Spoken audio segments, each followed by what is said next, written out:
Olá, povo de Deus! Estamos iniciando mais uma semana com Deus.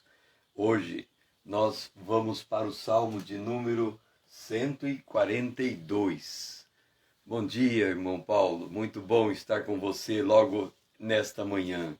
Vamos juntos nos colocar na presença de Deus. Vamos meditar e orarmos juntos, fazendo a jornada do tabernáculo. Em cada estação, uma parada, 6 estações, 1 hora diante do Senhor. E nós estamos no Salmo de número 142. E o nosso primeiro verso é o verso de número 1. Ao Senhor ergo a minha voz e clamo. Com a minha voz suplico ao Senhor. Davi, ele está fazendo uma oração a Deus no momento crucial de sua vida. É muito importante que a gente consiga entender esse momento da vida de Davi. Davi está fazendo uma oração no momento crucial de sua vida. E é muito importante que a gente entenda esta oração de Davi nesse momento de sua vida. O Salmo de Davi, ele foi feito quando ele estava na caverna. Vamos fazer um rápido flashback. Davi, ele tinha sido ungido por Samuel para ser rei sobre Israel. Davi se tornou o general de Saul, o rei. Davi passou a ser perseguido por Saul. Num dado momento, Davi se escondeu de Saul em uma caverna. E ao estar escondido naquela caverna, Saul entrou naquela caverna para fazer as suas necessidades. De certo modo, Saul meio que encurralou Davi, mas Saul não sabia da presença de Davi naquela caverna. Davi poderia perfeitamente ter matado Saul. Ele chegou até cortar um pedaço da orla do pedaço do vestido da roupa do rei para provar que ele poderia ter tirado a vida de Saul. Mas Davi se recusou a fazer. E ao invés dele tirar a vida de Saul, ele preservou a vida de Saul e ele colocou naquele momento Deus como juiz entre ele e Saul. E ele pediu para que Deus fizesse justiça. Mas ele não só transmitiu esse recado para Saul, como ele também se apresentou diante de Deus para fazer a sua oração. Ao Senhor ergo a minha voz e clamo, com a minha voz suplico ao Senhor. O qual é a essência da súplica de Davi nesta hora? Ele tem o chamado de Deus, mas ele tem o chamado de Deus, pelo fato de ter esse chamado, não lhe dá o poder de impor a sua vontade sobre os homens. Uma coisa é ser chamado por Deus. A outra coisa é colocar esse chamado em prática. Mas para que nós possamos colocar esse chamado em prática, é Deus que tem que mover as peças do tabuleiro da existência. Não é nós que temos que manipular situações para que a gente consiga se colocar no lugar que a gente presume que Deus nos quer lá. A maior dificuldade do ser humano é, tendo oportunidade de fazer aquilo que Deus quer que ele faça, ele saber esperar o momento adequado para que Deus o exalte e o coloque naquele lugar. Muitas vezes, uma pessoa tem algo de Deus na sua vida, um chamado, uma promessa, e ao invés dele esperar o agir de Deus, ele quer impor o seu agir para fazer acontecer a vontade de Deus. A maior expressão disso é o caso de Sara. Abraão recebe uma promessa. Qual é a promessa que Deus deu a Abraão? Ele teria um filho e esse filho teria uma descendência. O problema é que a esposa de Abraão, que é Sara, ela era uma mulher estéril. E sendo uma mulher estéril, ela pensou consigo: eu estou sendo impedimento na vida do meu esposo para cumprir a promessa de Deus. O que ela faz? Ela faz um arranjo. Qual é o arranjo que ela faz? Ela coloca a sua serva Agar para ter um filho com Abraão, para que a promessa de Deus pudesse se cumprir. O que é isso? Manipulação. Ela achou que fazendo daquele jeito, ela faria Deus acontecer na vida de Abraão. E da mesma maneira, nós, em vez de buscar a Deus em oração, nós queremos manipular a situação para que Deus possa agir em nosso favor. Os que esperam no Senhor renovarão as suas forças, subirão com asas como águia, caminharão e não se cansarão, correrão e não se afadigarão. Então nós temos que aprender a nos colocar nesse lugar de espera. Mas colocar nesse lugar de espera não é colocar passivamente nesse lugar de espera. Se colocar nesse lugar de espera é buscar a Deus em oração, é apresentar diante dele: Senhor, ergo a minha voz e clamo. Com a minha voz suplico ao Senhor. A nossa voz tem que ser dirigida ao nosso Deus.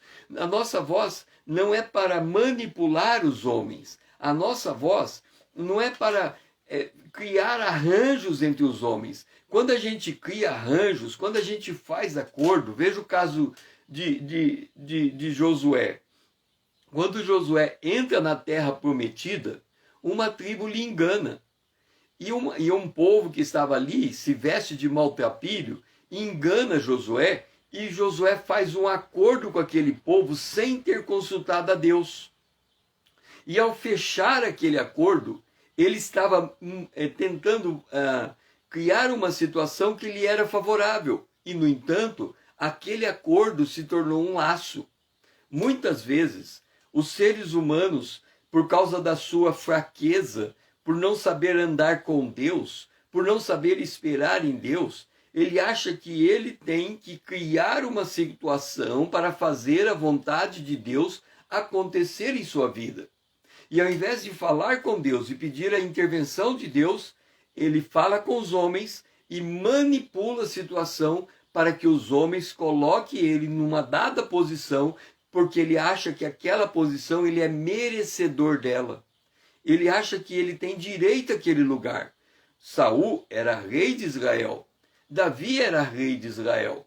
Os dois eram reis ao mesmo tempo. Mas Davi, ele poderia remover Saul e ocupar aquele lugar. No entanto, ele chega naquela caverna e não faz isso. Ele deixa Deus agir. Ele deixa Deus tomar partido dele. Então nós temos que ter muito cuidado de não manipular as situações humanas, mas de aprender a falar com Deus e a colocar diante dele a nossa voz, a nossa necessidade, o nosso pleito. Thaís, seja muito bem-vinda. Nós estamos na primeira estação e vamos fazer a nossa primeira oração da manhã. Amado Deus, nosso Pai, nesta manhã nós erguemos a nossa voz a Ti, para glorificar o Teu nome, Senhor, para colocar diante de Ti o nosso chamamento. O Senhor conhece a nossa vontade de realizar a Tua obra. E nós Te pedimos, Senhor, que o Senhor nos dá o discernimento, que saibamos esperar até o tempo adequado, para que a Tua vontade se realize pelo Espírito de Deus. Esta obra não é por força, não é por violência, mas é pelo Teu Espírito, Senhor. Nós oramos agradecidos, em nome de Jesus. Amém.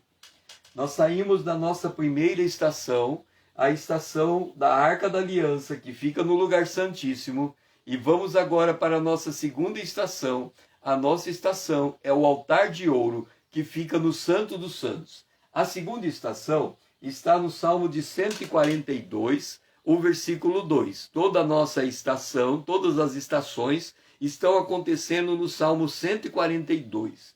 Então no verso 2 diz assim: derramo perante ele a minha queixa, a sua presença exponho a minha tribulação. Derramo perante ele a minha queixa. a sua presença exponho a minha tribulação. Vamos de novo recapitular. Davi, ele recebe um chamado de Deus.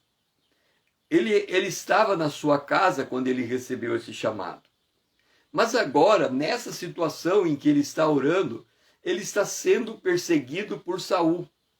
A situação de Davi era muito difícil, porque imagine você que Saul tinha colocado todo o seu exército à procura de Davi. Se fosse nos dias de hoje, Davi seria o homem procurado pela Interpol. Imagine a CIA, a KGB, a Interpol, a Polícia Federal, todo mundo atrás de Davi para encontrar com uma ordem de trazer Davi vivo ou morto. Davi estava numa situação tão difícil que nesse período em que ele estava fugindo de Saul, ele foi para um dos lugares onde ele teve que se esconder, foi a caverna de Adulão. A caverna de Adulão é uma caverna muito significativa, porque esteve com Davi naquela caverna todo mundo que era desgostoso de espírito, que estava endividado, todo mundo que tinha alguma coisa contra o reino de Saul, que estava sendo perseguido por Saul, estava ali com Davi. Então, quando Davi ele expõe a sua tribulação diante de Deus, a sua tribulação não era somente dele. Existe uma palavra no Novo Testamento que diz assim: a nossa tribulação se cumpre em todos os nossos irmãos sobre a face da terra. Muitas vezes, nós olhamos para a nossa vida, para aquilo que nós estamos lutando, e a percepção que nós temos é que parece que é só conosco que acontece isso. A gente olha para as pessoas à nossa volta, elas estão bem-sucedidas, elas são bem-sucedidas, parece que tudo lhe corre bem, principalmente quando olhamos para os ímpios.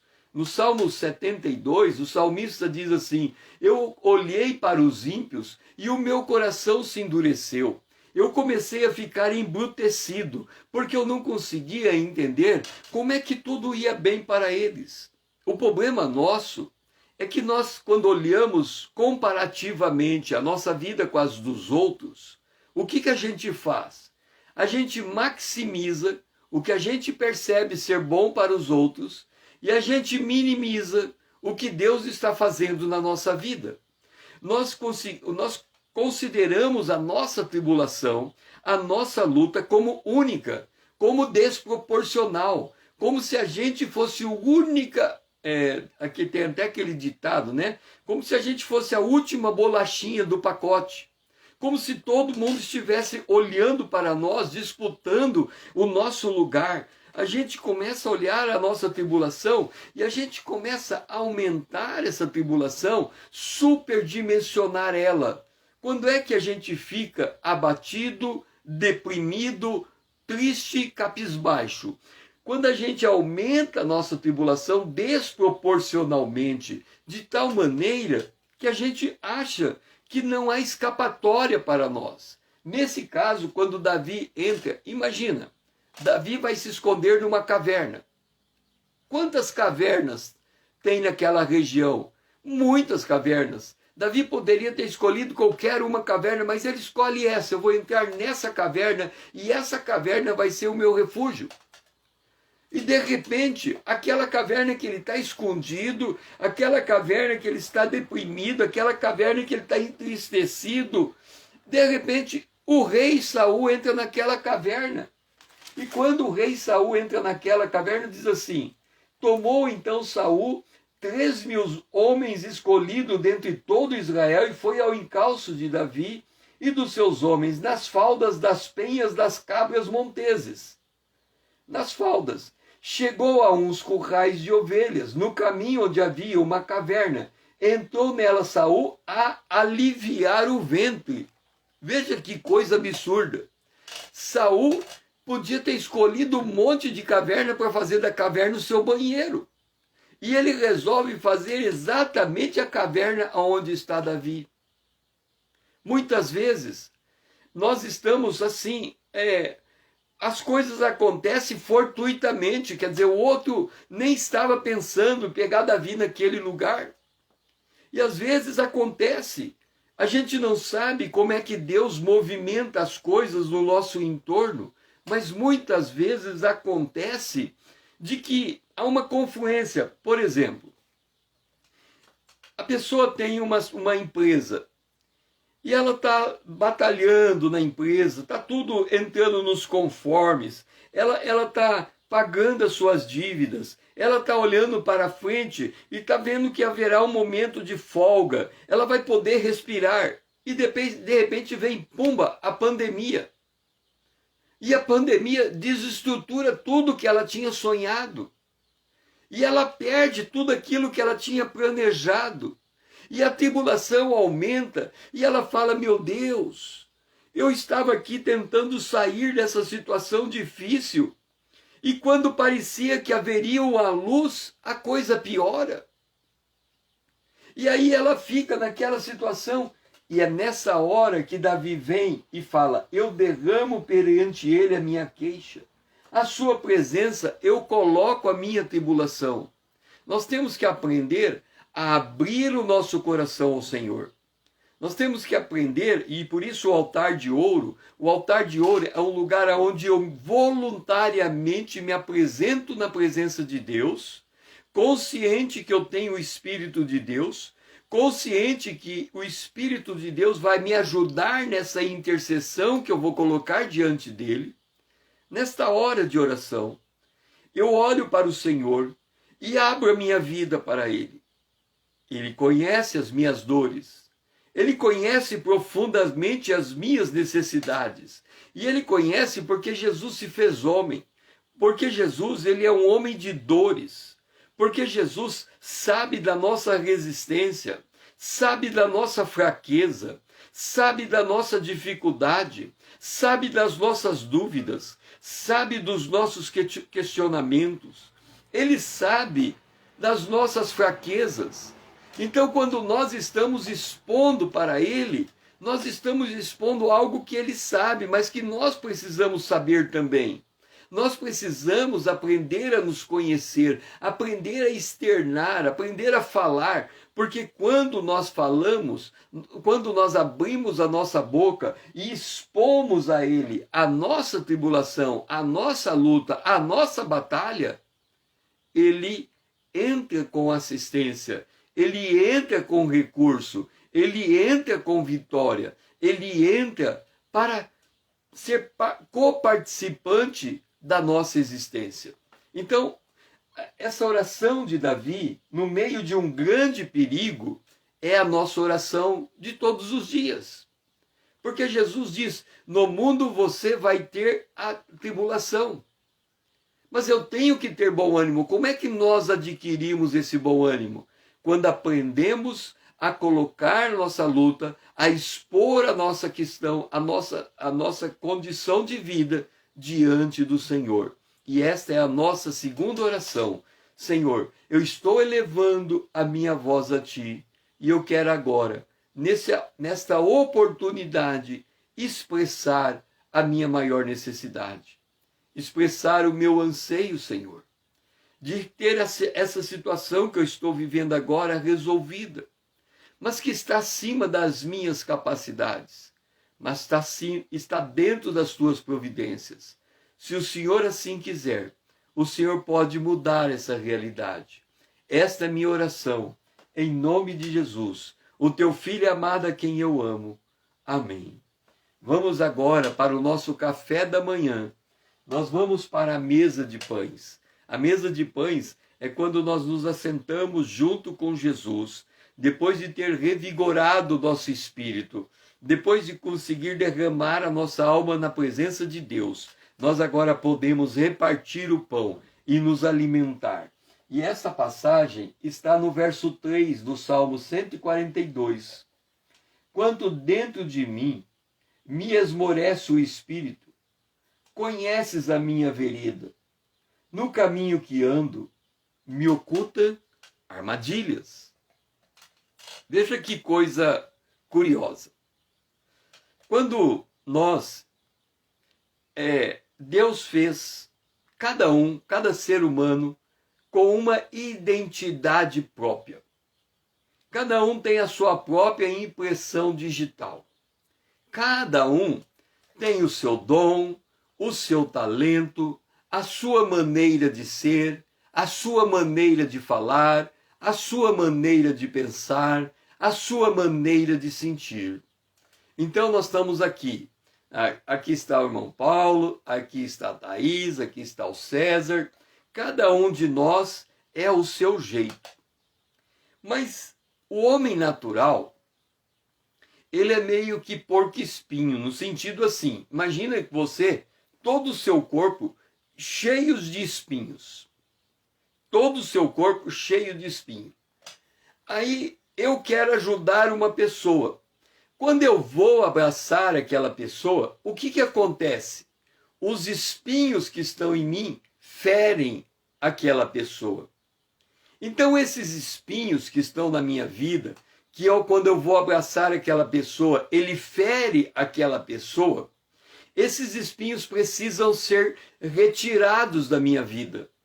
Quando é que eu carrego espinhos? Eu tenho um escudo de espinhos e esses espinhos afastam as pessoas da minha convivência. Quando eu não estou andando no Espírito, liderado pelo Espírito Santo. Mas quando eu estou andando na carne, porque as obras da carne, nós, quando lemos em Gálatas, no capítulo de número 5, falando acerca das obras da carne, Paulo diz assim, vamos ver o que são as obras da carne. Prostituição, impureza, lascívia, idolatria, feitiçaria, inimizade, porfia, ciúme. Vamos pegar a palavra inimizade. Inimizade é uma obra da carne. O apóstolo Paulo, o salmista diz que quando eu falo, eles torcem a minha palavra. Deixa eu contar como isso funciona. Imagine você, o marido e a mulher brigados. Eles estão brigados entre eles, ok? O marido brigou com a mulher, então os dois não se conversam. Mas o marido tem o sentimento que ele não pode continuar brigado com sua esposa. A mulher também tem o sentimento que não pode continuar brigado com seu marido. Então o seu marido no trabalho, ele pensa assim, hoje no almoço eu vou fazer as pazes com minha esposa. A esposa pensa assim, hoje no almoço eu vou fazer as pazes com meu esposo. Então está tudo articulado que quando os dois sentarem na mesa para almoçar, eles vão fazer as pazes. O esposo vai fazer as pazes com a esposa e ela com ele. Ok. O que a esposa faz? Ela faz uma estratégia. Ela fala assim, hoje eu vou fazer o prato preferido do meu esposo. E quando ele comer essa delícia que eu vou fazer, ele vai ficar tão feliz que ele vai falar comigo e vai me pedir perdão e eu vou pedir perdão para ele e assim a gente vai se reconciliar.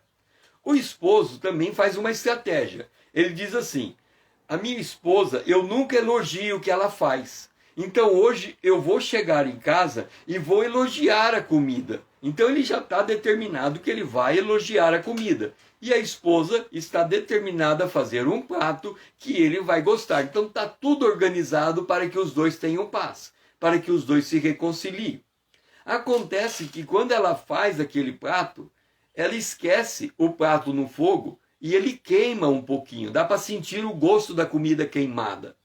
E aí ela fica muito triste porque ela queimou exatamente aquele prato preferido do seu esposo e ela sabe que na hora que ele levar o prato na boca, ele vai sentir o gosto da comida queimada.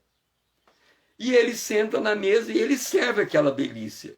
E quando ele leva o garfo na boca, ele está determinado a elogiar. E aí ele diz assim para ela, que delícia, nem colocou na boca, ele já está falando, que delícia essa comida. Ela olha para ele e fala, está gozando na minha cara? Hoje que eu queimo a comida, você me elogia? Então veja, Satanás, ele torce as palavras. Então você quer falar uma coisa boa, mas a pessoa ouve de maneira torcida. E aquilo que é a tua intenção não acontece. Então Davi diz assim: conheces a minha vereda. É como se ele dissesse: o que eu fiz para Saul me perseguir? O que eu posso ter feito que não deixou ele de bem comigo? Eu posso ter falado uma palavra que o feriu, que o machucou. Eu posso ter agido de uma maneira prepotente, e ele pode ter sido prepotente, porque quando ele ia para a guerra, as mulheres cantavam: Davi matou 10.000, Saul matou 1.000, Davi é melhor que Saul. E Davi podia ter gostado daquela música: puxa vida, olha, estão cantando a minha glória. Mas ele pode não ter percebido que a hora que as mulheres cantavam aquele cântico, estava engrandecendo Davi em detrimento de Saul. E aquilo estava causando ciúme em Saul. Então estava virando uma inimizade entre os dois. E Saul com ciúme de Davi, e aquilo, a carne faz dessas coisas. Então Davi fala: conhece a minha vereda, mas também olha o meu caminho, porque o meu inimigo está colocando uma armadilha contra ele. Então a gente tem que ter consciência que quando nós estamos em um conflito, em uma tribulação, tem coisas que cabe a nós mudarmos, mas tem coisas que cabe ao outro mudar.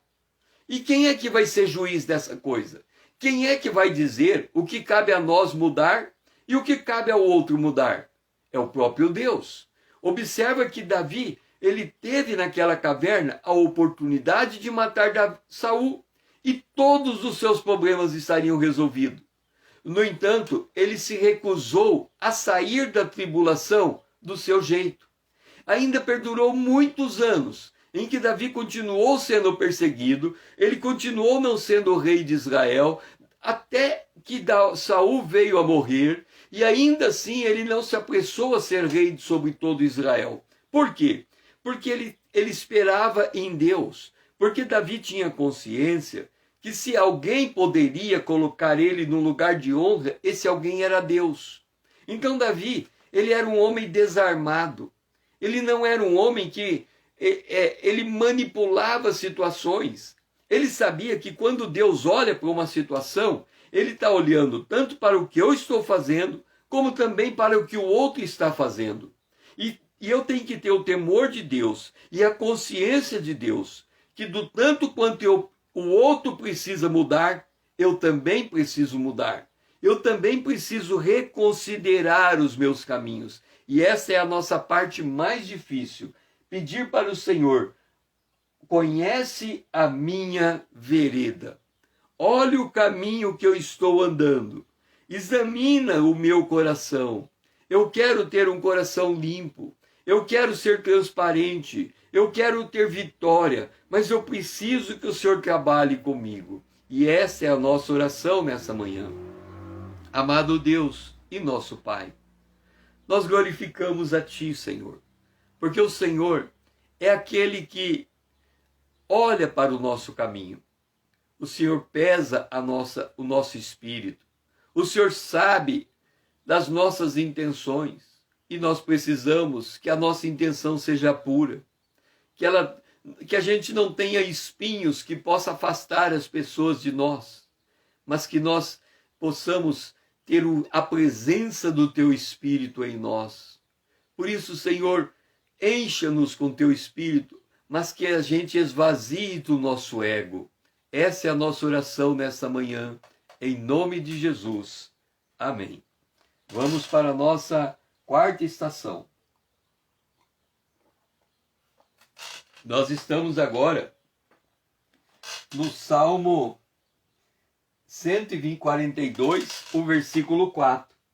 Olha à minha direita e vê, pois não há quem me reconheça, nenhum lugar de refúgio, ninguém que por mim se interesse. Essa é pesada, né? Quando Davi vai olhar para o caminho dele, vai olhar para a condição dele, vai olhar para o desejo dele, o anelo do seu coração, ele fala assim: Senhor, olha a minha situação, olha para mim. Ele está expondo a sua tribulação. Senhor, eu estou sozinho nesse projeto. Eu estou sozinho nesta obra que eu estou fazendo. Ninguém se interessa por mim. Todo mundo está, cada um, preocupado com a sua própria vida, porque é assim. Da mesma maneira que a gente está orando, querendo que os outros nos ajudem, estenda a sua mão, nos tire do buraco, nos dê assistência, o outro também está do mesmo jeito. Ele também está dizendo: eu estou sozinho, ninguém me ajuda, ninguém levanta a mão para mim, ninguém se interessa pela minha vida, ninguém senta do meu lado e me ouve e fala comigo. Olha para a minha direita e vê, pois não há quem me reconheça. Quer dizer, não há ninguém que me dê um lugar de honra, não há ninguém que me eleve perante os outros, não há ninguém que reconheça o esforço que eu estou fazendo.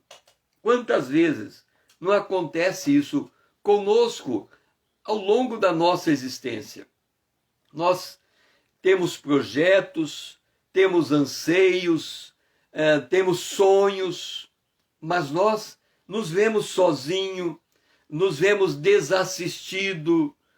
Davi, ele era general de Saul, era uma posição de honra, e de repente Saul começa a perseguir Davi, e Davi perde aquela posição de honra. No momento seguinte ele não é mais ninguém, ele é alguém perseguido, alguém procurado, alguém que Saul chega a colocar 3.000 dos seus melhores homens para procurar Davi, para encurralar Davi, para matar Davi.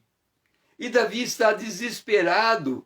E quando Davi entra nessa caverna e ele enxerga o rei diante dele, ele tem a possibilidade de tirar a vida de Saul. Quer dizer, do momento para o outro, todos os seus problemas seriam resolvidos. Ele poderia, quem sabe, chamar o testemunho dos seus irmãos, do seu pai, e depois de matar Saul, ele reuniria todo o povo de Israel e falaria assim: aqui está meus irmãos, aqui está meu pai.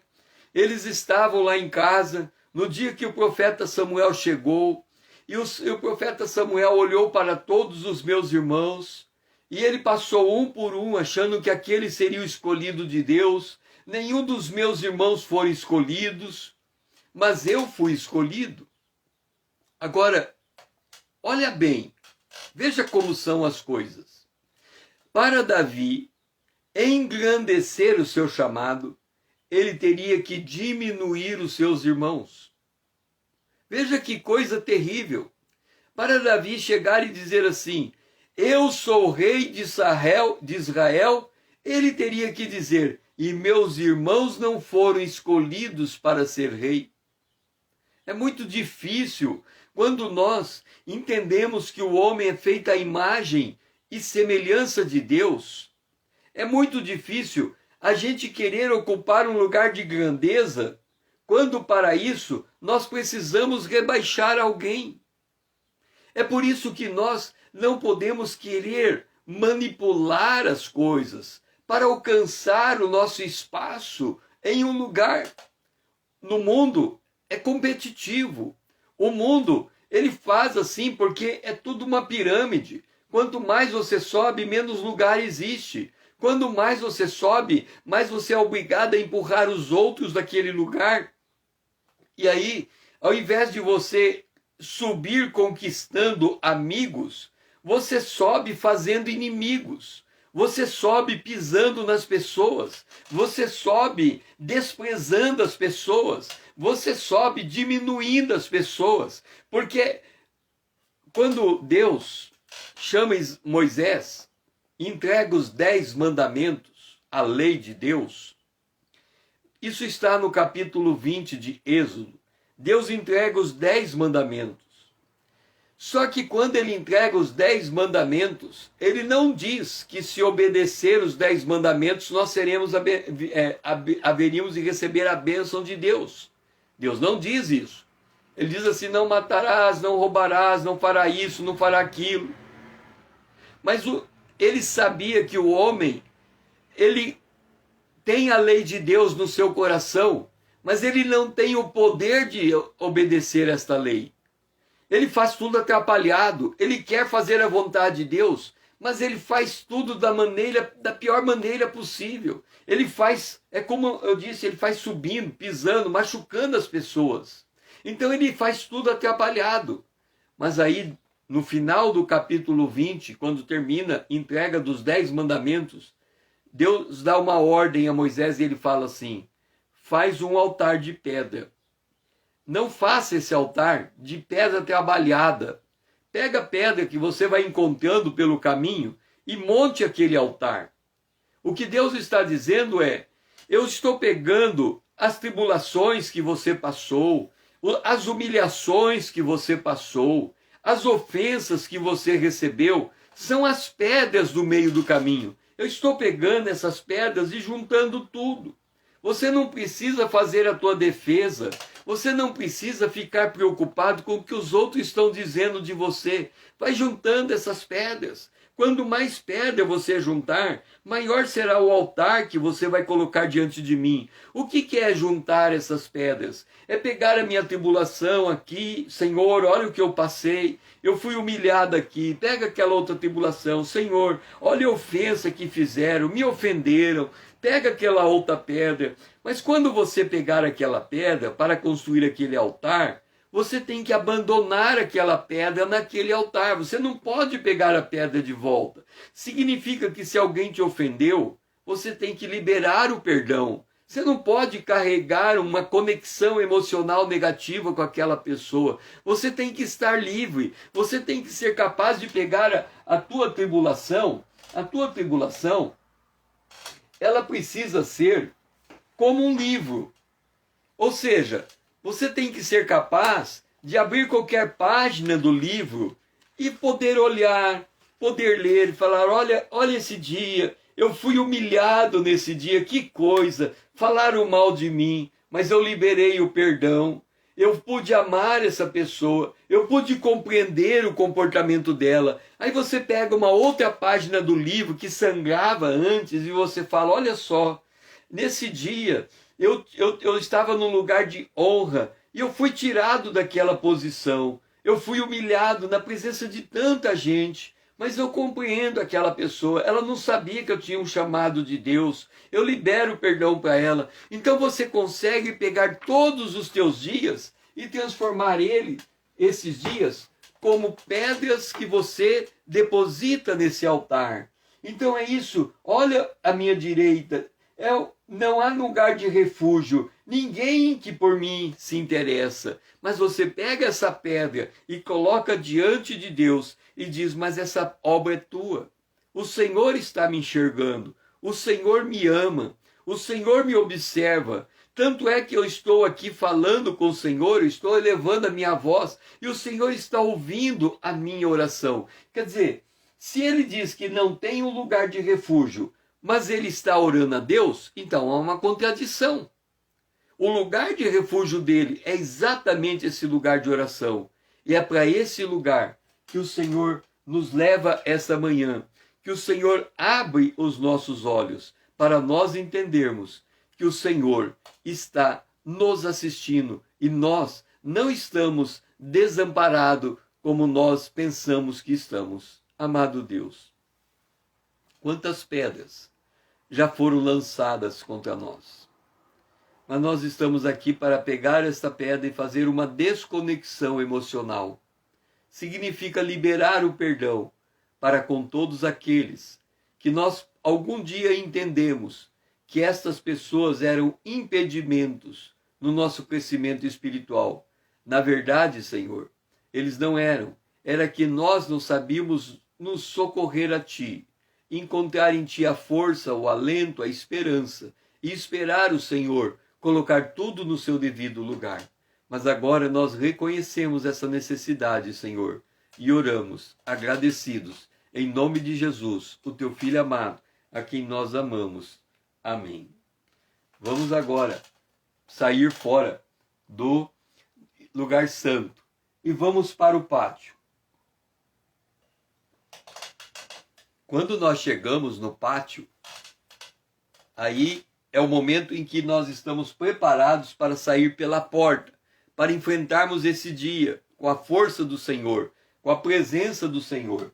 Então, no pátio, nós estamos no verso de número 5 e 6, desse Salmo 142. A ti clamo, Senhor, e digo, tu és o meu refúgio, o meu quinhão na terra dos viventes. Atende o meu clamor, pois me vejo muito fraco. Livra dos meus perseguidores, porque são mais fortes do que eu.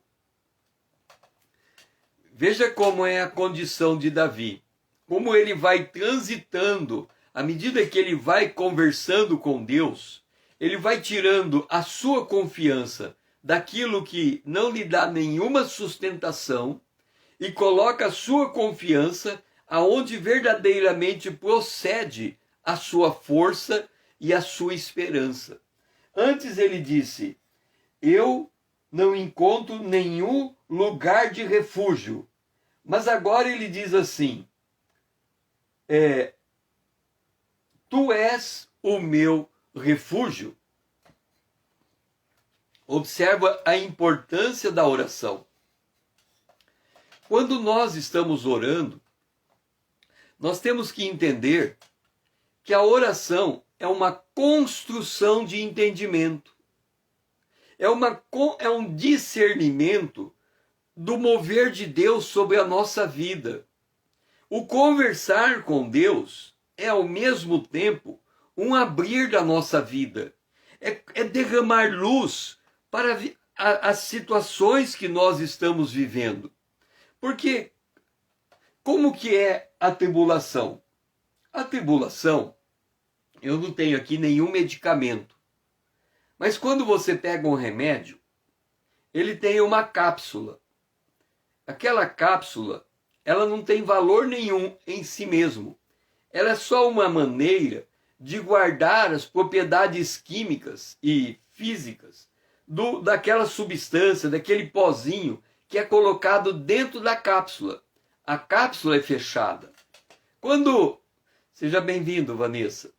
Quando nós pegamos então o remédio com aquela cápsula fechada, se nós confiarmos no médico, aquela cápsula fechada que é ingerida, ela tem o poder de nos curar da nossa enfermidade. Presta bem atenção. Uma cápsula de medicamento fechada, ela tem o poder de curar da nossa enfermidade. Então eu chego para o médico e digo assim, doutor, eu estou com eu estou com gripe. Eu estou até preocupado se essa gripe não pode ser alguma coisa pior. Aí ele fala, não, é uma gripe. Se você tomar esse medicamento, e aí ele me dá uma cápsula, ele vai dizer, tome esse medicamento de 8 em 8 horas e você vai conseguir ficar bom. Eu tomo aquele medicamento, eu confiei no médico. 8 horas depois, e 8 horas depois, e 8 horas depois, a gripe vai embora e eu sou curado. A cápsula de Deus é a tribulação. Ele coloca a tribulação, um pacote, porque dentro desse pacote, uma série de coisas estão acontecendo. Qual é a dificuldade de Deus para ele tratar conosco? É que quando ele coloca a gente numa tribulação, imagine você, quando você pega um liquidificador e coloca dentro dele, por exemplo, você coloca o leite, o açúcar, o chocolate e vai bater tudo para você tomar um leite espumoso. Então tudo está se movendo ali, até que consiga fazer uma substância que seja agradável ao teu paladar. Quando o Senhor está nos girando numa tribulação, Ele está tirando de nós as coisas ruins, as coisas que não devem permanecer ali. Por exemplo, Ele está tirando de nós a murmuração. O que é murmurar? Quando você está numa tribulação, que você não consegue enxergar a vitória, qual que é a tendência? é reclamar. Senhor, é como Davi está reclamando aqui. Senhor, ninguém se interessa por mim. Então ele está se sentindo solitário. Ele está dizendo, Senhor, eu estou nessa hora abandonado. Os homens não olham para mim, eles não me valorizam, eles não se interessam por mim. E quando ele faz essa avaliação enfraquece ele. Ele está dizendo assim, eu me vejo muito fraco. Por que ele está se vendo muito fraco? Porque ele está se vendo solitário, abandonado. Quantas vezes você, deitado no seu travesseiro, você vai dormir e você, antes de dormir, você está chorando.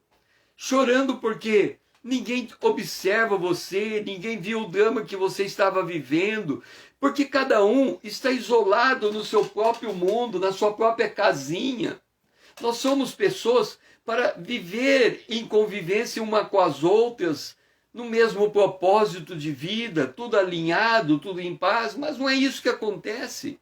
Cada um tem o seu próprio mundo e cada um está fechado na sua rodama e cada um está dizendo, ninguém se interessa por mim. Qual é a consequência? Eu me vejo fraco. Ele diz, eu me vejo muito fraco. Mas quem é que está fazendo essa avaliação? O próprio Davi.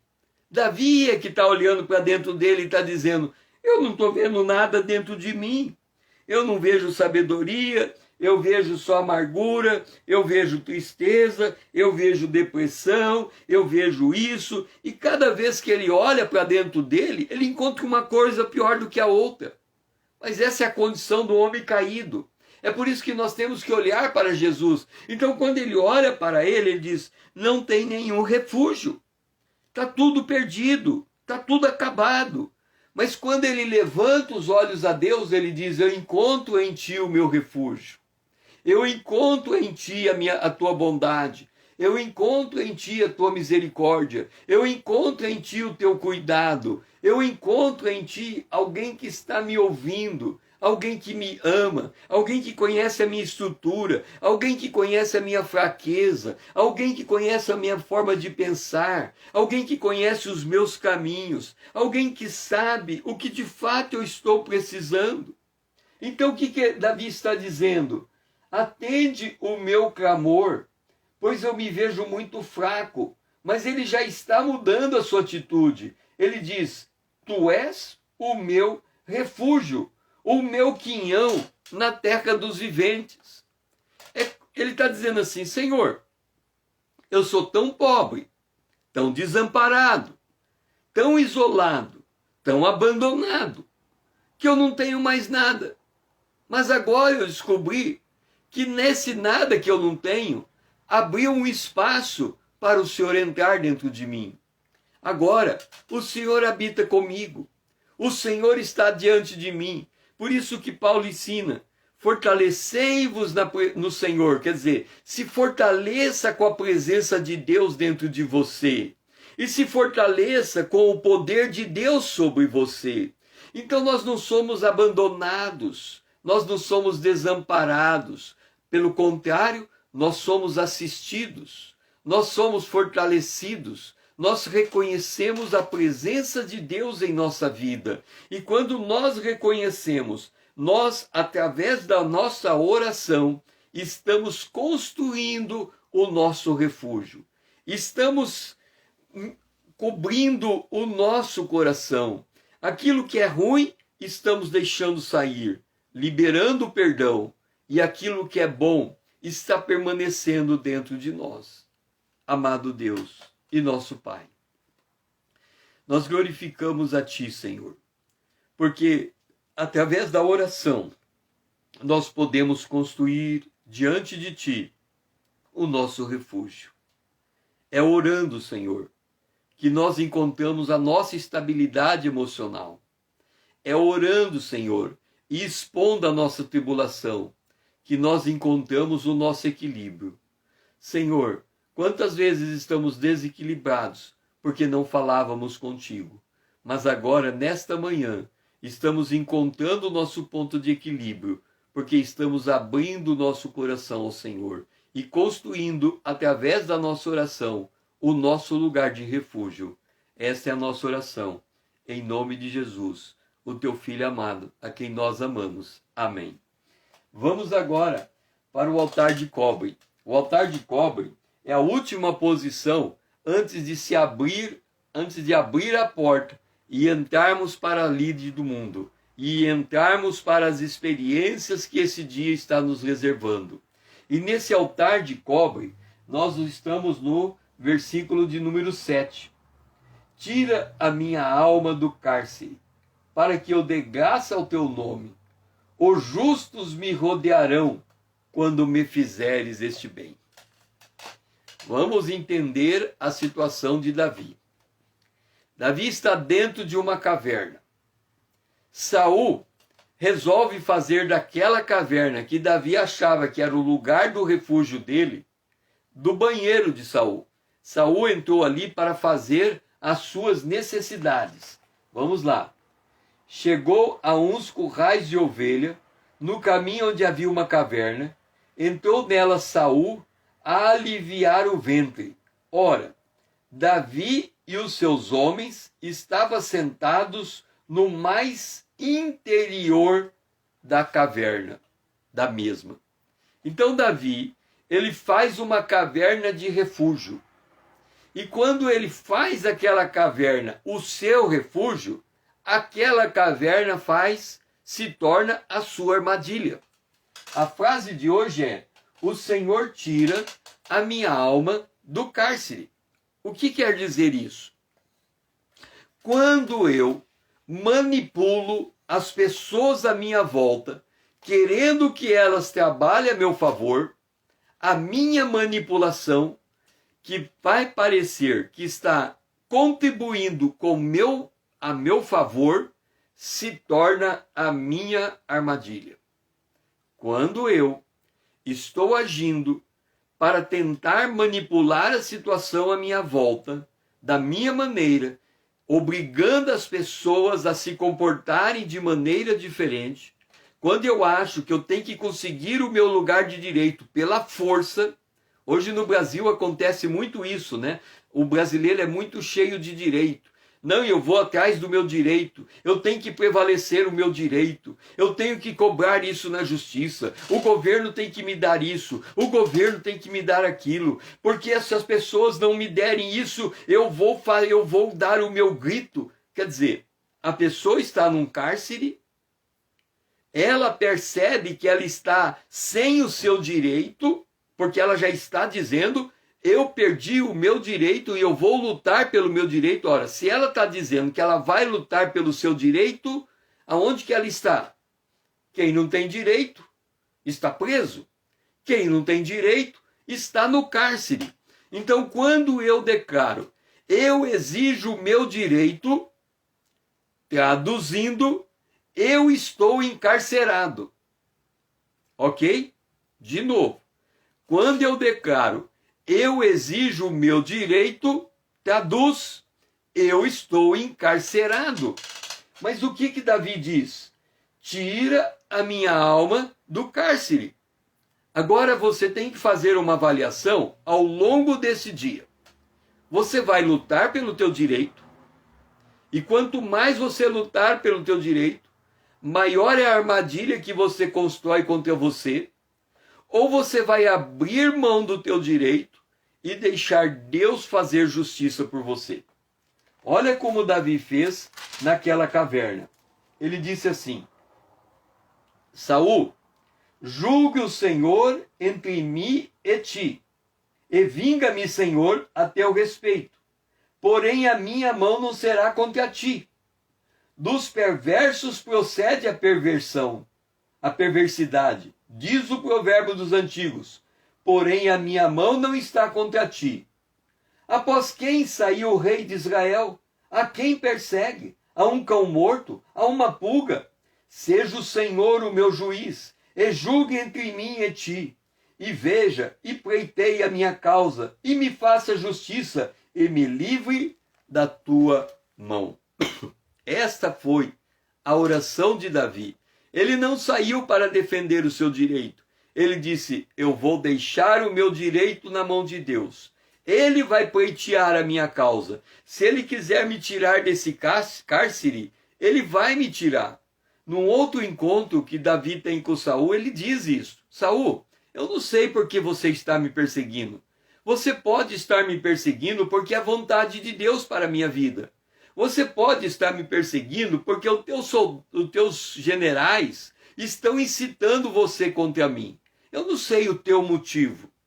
O que eu sei é que a minha vida não está nas tuas mãos. A minha vida está nas mãos de Deus.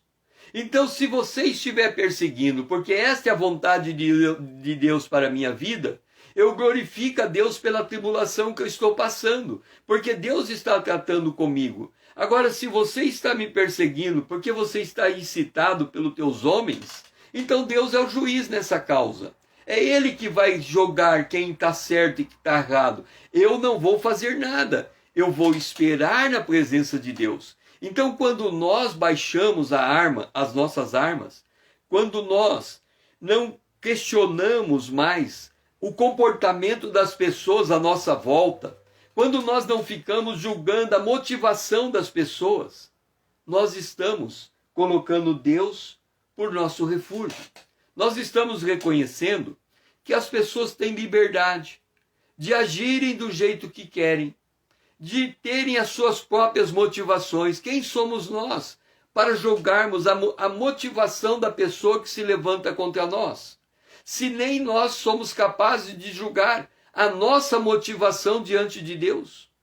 Se Davi, nesse salmo, ele diz: Senhor, conhece a minha vereda. O que ele está dizendo? Senhor, julga a minha motivação.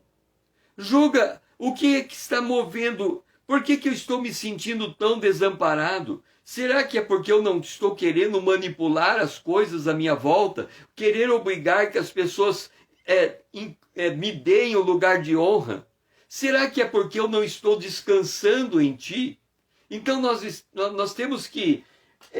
a oração é no sentido de nos colocarmos na dependência de Deus. E diz: Senhor, tira a minha alma do cárcere, porque se o Senhor fizer isso, todos vão enxergar o que o Senhor fez e vão glorificar o nome de Deus. Davi, quando ele saiu daquela caverna, ele ainda teve muita perseguição. Depois Saul morreu, e ainda Davi passou 7 anos sendo rei só sobre Judá, esperando que Deus preparasse as coisas para que ele se tornasse rei sobre todo Israel. Quer dizer que desta oração até a sua vitória, no mínimo, passaram-se mais de 7 anos. Mas Davi soube esperar, porque a esperança dele foi colocada em Deus. Ele soube viver aqueles momentos de trevas, confiante que Deus estava cuidando dele. E nesse dia, é assim que devemos proceder. Nós temos que abaixar as nossas armas. Nós temos que deixar de julgar a motivação das pessoas que estão em nossa volta. E nós temos que nos colocar diante de Deus, dizendo: tira a minha alma do cárcere, porque no dia que o Senhor fizer isso, os homens que estão à nossa volta hão de perceber que isso foi obra que veio de ti. Então todos vão se alegrar junto comigo, porque eu soube esperar a vitória que vem da tua mão. Essa, Senhor, é a nossa oração para esse dia, Senhor. Que o Senhor nos dê o discernimento para entendermos que o Senhor é o nosso refúgio, que a vitória procede de ti e que o Senhor nos tira desse cárcere. Nós não estamos sozinhos, Senhor, como a gente pensou que estava. Nós estamos guardados por ti, preparados para que o Senhor possa nos exaltar ao seu tempo. Esta é a nossa oração, em nome de Jesus, o teu Filho amado a quem nós amamos. Amém. Foi muito bom ter vocês comigo, Paulo, Thaís, Vanessa, nesta manhã com Deus. Amanhã, se Deus nos permitir, no mesmo horário, 5 horas em pontos, nós estaremos aqui para mais uma manhã com Deus. Que o Senhor seja louvado e que a bênção de Deus nos acompanhe por todo esse dia e que o nosso coração esteja desarmado nos nossos relacionamentos, sem querer julgar a intenção deste ou daquele, mas deixemos que a manifestação da graça de Deus seja sobre todos. É esta a nossa oração para esse dia. Que o Senhor seja louvado.